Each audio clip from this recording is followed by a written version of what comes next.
The New Mexico desert stretched endlessly under the blazing sun. As rancher Robert Hayes rode across the desolate landscape, searching for stray cattle that had wandered from his remote homestead. At 45, Robert had lived alone for 8 years since his wife's death, finding solace in the harsh beauty of the territory and the demanding work of maintaining his small ranch. The abandoned wagon he spotted near a cluster of red rocks didn't surprise him.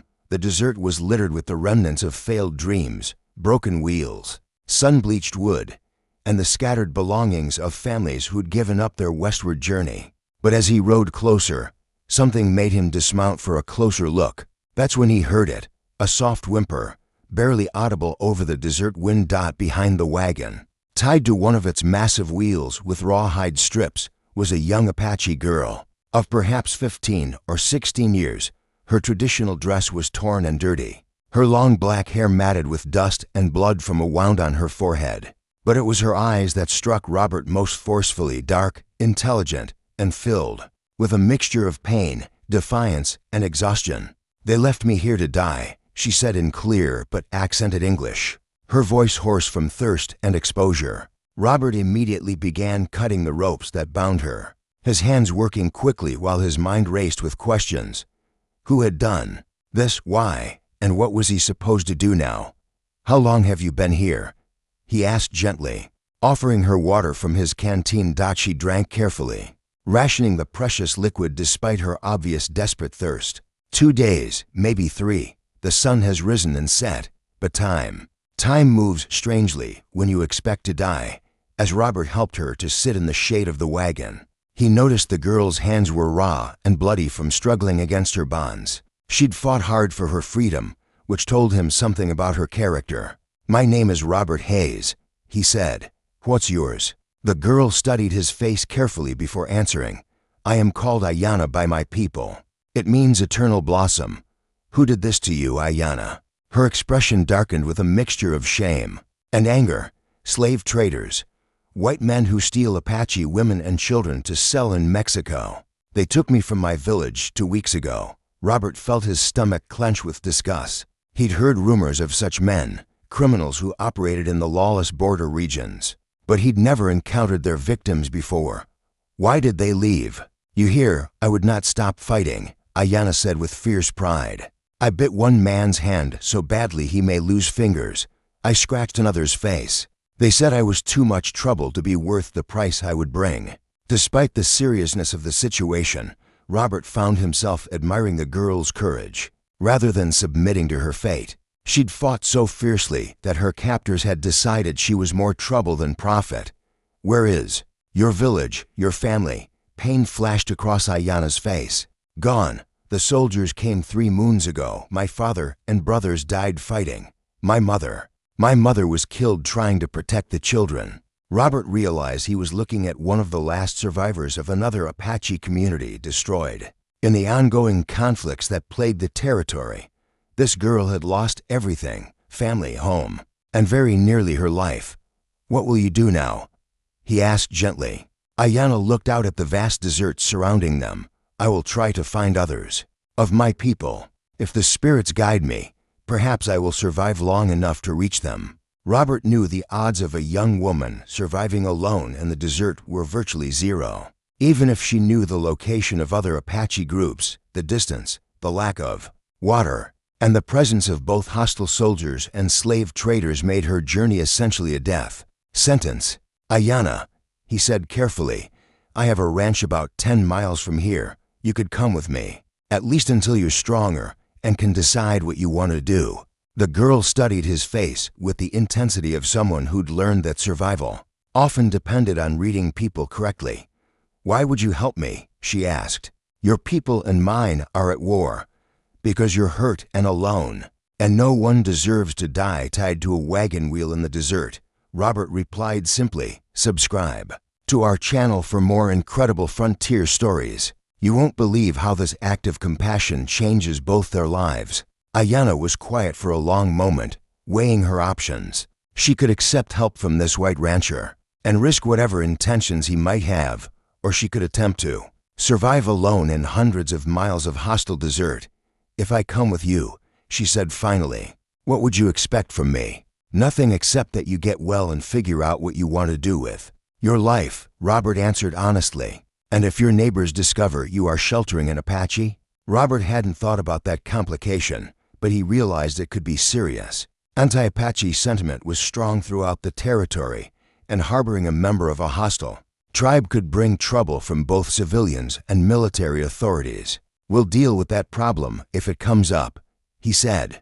Right now, my main concern is getting you somewhere safe. As Robert helped Aiyana onto his horse, and they began the ride to his ranch, both of them understood that they were crossing more than just physical territory.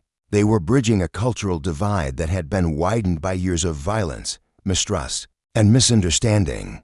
Robert had no idea that his simple act of compassion was about to complicate his life in ways he couldn't imagine, while teaching him truths about courage, honor, and humanity that he'd never learned from his own people. Aiyana, for her part, was about to discover that not all white men were enemies, and that sometimes survival meant accepting help from the most unexpected sources. The rescue at the wagon wheel was just the beginning of a relationship that would challenge everything both of them thought they knew about their respective worlds.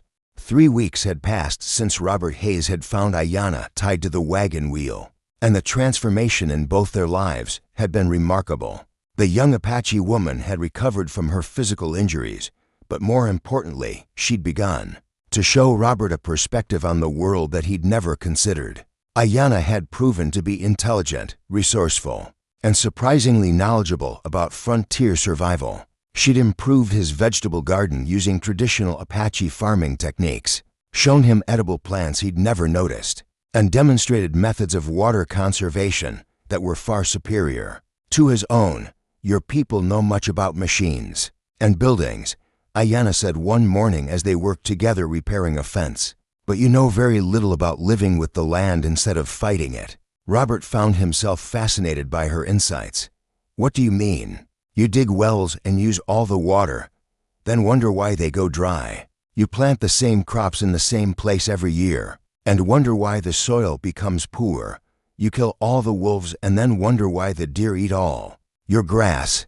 It was a completely different way of thinking about land management, and Robert realized that Apache survival techniques, developed over centuries, might have practical applications for his ranching operation, but their peaceful routine was shattered. One afternoon, when a group of cavalry soldiers appeared at Robert's ranch, led by Lieutenant Colonel James Whitman, a career military man with a reputation for harsh treatment of Apache people. Mr. Hayes, Whitman said, dismounting with several armed soldiers, we've had reports that you're harboring a hostile Apache on your property. Robert felt his stomach clench, but he kept his voice steady. I'm not harboring anyone hostile, Colonel. Just helping someone who needed assistance. The Apache girl. Where is she? Before Robert could answer, Aiyana emerged from the ranch house, her chin raised defiantly despite the obvious danger she faced. I am here, she said simply. Whitman's hand moved instinctively toward his sidearm. You're under arrest for being an enemy combatant found outside a designated reservation. She's not an enemy combatant, Robert said firmly, stepping between Aiyana and the soldiers. She's a survivor of an attack by slave traders, and she's been helping me with ranch work. Apache. Our Apache, Whitman replied coldly. They're all hostile until proven otherwise, and the only safe Apache is one on a reservation under military supervision. Aiyana spoke up with quiet dignity. Colonel Whitman, I have committed no crimes against your people. I have harmed no one, stolen nothing, attacked no settlements.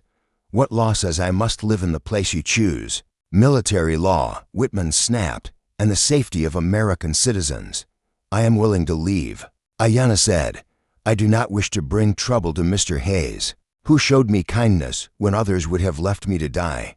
But Robert realized that letting Aiyana leave with the soldiers was essentially sentencing her to a reservation system that was little better than a prison camp. He'd heard enough stories about the conditions on Apache reservations to know that sending her there would likely be a death sentence. Colonel, Robert said, what if I vouch for her? What if she stayed here as my employee, under my supervision? Whitman laughed harshly. You can't civilize a savage, Hayes. Apache don't become ranch hands. They become raiders and killers the first chance they get. The casual cruelty of Whitman's words made Robert's anger flare, but it was Aiyana's response that surprised everyone. "Colonel," she said with calm dignity, "in my language, there is no word that means what you call savage. There are words for brave, cowardly, wise, foolish, kind, and cruel. But the idea that some people are less human than others, that is a white man's concept. Subscribe to our channel now. The powerful confrontation that follows will challenge everything you think you know about the frontier." Whitman's face reddened at being lectured by an Apache woman. "You prove my point. Apache don't understand civilization or proper respect for authority. I understand that you have power over me," Aiyana replied. "But I also understand that power without justice is simply violence with uniforms." Robert watched this exchange with growing admiration for Aiyana's courage and growing disgust for Whitman's bigotry. This young woman had more dignity and intelligence than the colonel would ever possess, yet military policy treated her as subhuman. "Colonel Whitman," Robert said, his voice taking on a harder edge, "I'm a tax-paying citizen of this territory, and I'm formally requesting that this woman be allowed to remain here as my employee. I'll take full responsibility for her actions, and I'm telling you that's not possible," Whitman replied. "Apache belong on reservations, not working for white ranchers." "Why?" Robert demanded.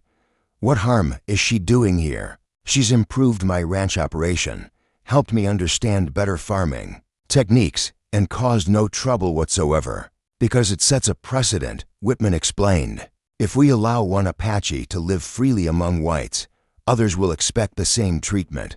The conversation was interrupted by the arrival of another rider, Dr. Margaret Thompson, the territory's Indian agent, whose job was to oversee relations between native tribes and territorial authorities. "Colonel Whitman," Dr. Thompson said, dismounting from her horse, "I received word that you were conducting operations in this area without notifying my office." Whitman looked uncomfortable.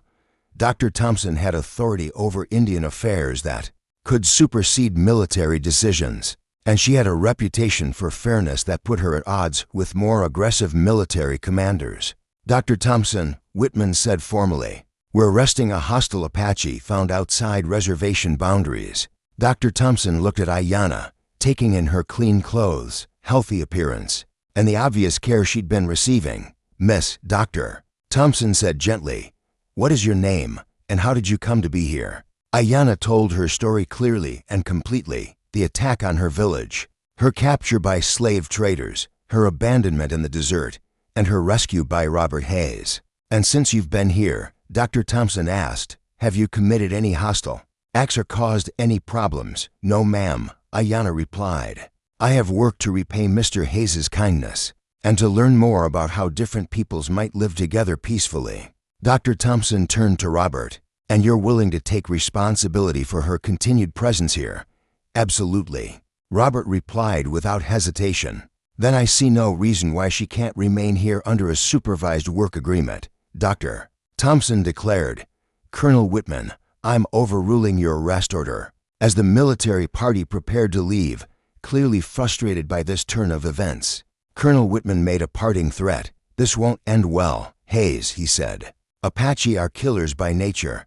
She'll turn on you first chance she gets." After the soldiers left, Robert and Aiyana stood together in front of the ranch house, both of them understanding that they'd crossed another significant threshold in their relationship.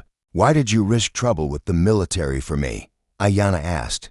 Robert looked at this remarkable young woman who'd survived slavery, abandonment, and military harassment with such grace and dignity. "Because sometimes doing the right thing is more important than avoiding trouble," he said simply.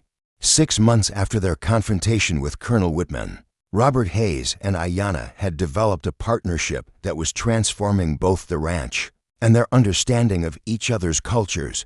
The ranch was more prosperous than ever, thanks to Aiyana's knowledge of desert agriculture and wildlife management, while both of them had discovered that friendship could transcend the racial and cultural boundaries that divided their peoples. But their peaceful existence was threatened when a group of Apache warriors appeared at the ranch one morning, armed and painted for war. Robert's first instinct was to reach for his rifle, but Aiyana's reaction stopped him. "Wait," she said, quietly, studying the approaching riders. "I know the leader.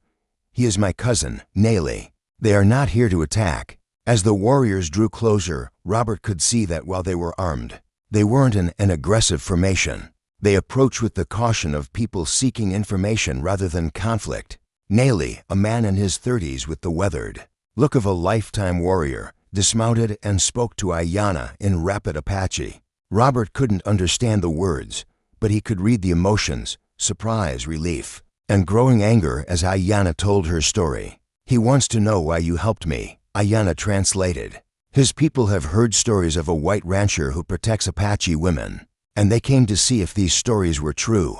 Robert faced the Apache warriors, knowing that his next words could determine whether this encounter ended in friendship or violence. "I helped Aiyana because she needed help," Robert said simply.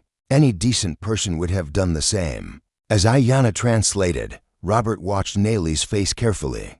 The Apache leader's expression was skeptical, but not hostile. "He asks what you want in return." Aiyana said, "Nothing except to live in peace," Robert replied. What followed was a lengthy conversation in Apache between Aiyana and her cousin, with frequent gestures toward Robert and the ranch. Finally, Nelly turned to address Robert directly in broken, but understandable English. "My cousin, she say you are good man. She say you treat her like family, not like slave or prisoner." "She is family now," Robert replied, surprising himself with the truth of that statement. "She's made my life better in ways I couldn't have imagined." Nelly studied Robert with the intensity of someone whose survival had always depended on reading people correctly. "White soldiers kill my people," Nelly said. "White settlers take our land. White traders steal our children. Why should I trust any white man?" It was a fair question, and Robert understood the pain and suspicion behind it. "You shouldn't trust me because I'm white," Robert said. "You should judge me by my actions, just as I should judge you by yours, not by your race." Subscribe to our channel for more incredible frontier stories. You won't believe the bridge of understanding these two cultures are about to build. What happened next surprised everyone. Nelly began to laugh, a sound of genuine amusement rather than mockery. "Aiyana say you would say something like this," he said, grinning. "She say you think with your heart, not with your fear." Over the next several hours, Robert found himself hosting an impromptu peace conference. The Apache warriors, initially suspicious and hostile, gradually relaxed as they saw the obvious mutual respect between Robert and Aiyana. More importantly, they began to discuss practical matters, where Apache people could safely find water during droughts, which areas to avoid because of military patrols, and how both sides might benefit from limited trade and communication. "Your people have metal tools, cloth, coffee," Nelly explained. "My people have knowledge of this desert. Horses, furs. Why must we be enemies when we could help each other?" It was a radical concept in a territory where Apache and white settlers were officially at war, but Robert could see the practical benefits of peaceful coexistence. "What would that look like?" Robert asked. "Small steps," Aiyana suggested. "Perhaps some of our people could trade here sometimes. Perhaps word could be passed when soldiers plan attacks, so no one has to die unnecessarily. And perhaps," Nelly added, "other white men might learn what you have learned, that Apache are people, not animals to be hunted." The conversation was interrupted by the arrival of Dr. Margaret Thompson, who'd gotten word of the Apache presence and come to investigate. Her arrival caused immediate tension among the warriors, but Aiyana quickly explained the situation. "Dr. Thompson," Robert said, "these men came peacefully to check on Aiyana's welfare. We've been discussing the possibility of establishing better relations between our peoples." Dr. Thompson, whose job required her to navigate the complex politics of territorial Indian relations, understood immediately what was being proposed. "Unofficial communication and limited trade," she said thoughtfully. "It's not legal under current military policy, but it's not specifically illegal either." "Would you be willing to look the other way?" Robert asked. Dr. Thompson studied the group: white rancher, Apache woman, Apache warriors.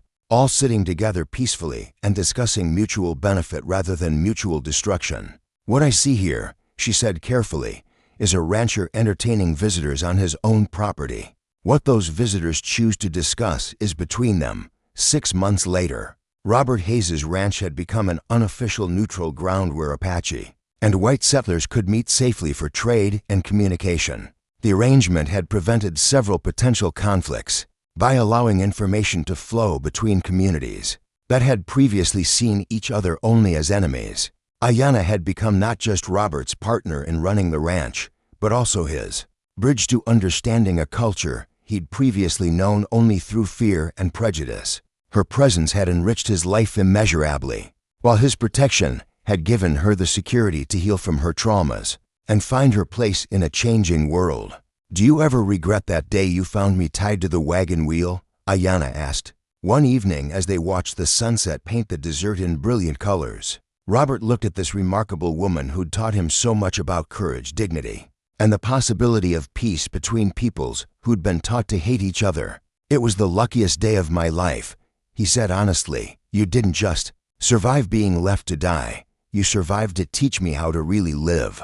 Don't forget to subscribe to our channel for more amazing stories of courage, compassion, and cultural understanding from the American frontier. Hit that subscribe button now, because these tales prove that bridges can be built between any divide. When people choose humanity over hatred, as they sat together in comfortable silence, both Robert and Aiyana understood that their unlikely friendship had grown into something larger. Proof that understanding and cooperation were possible even between peoples who'd been told they were natural enemies. The lonely rancher had found the Apache girl tied to a wagon wheel, but in saving her life, he'd discovered something invaluable about his own, that compassion could triumph over prejudice, that understanding could overcome fear, and that sometimes the most important rescues work both ways. Your subscription helps us continue bringing these incredible tales of frontier understanding and cross-cultural friendship to life. Subscribe now and join us for more amazing stories that prove love and respect can bridge any divide.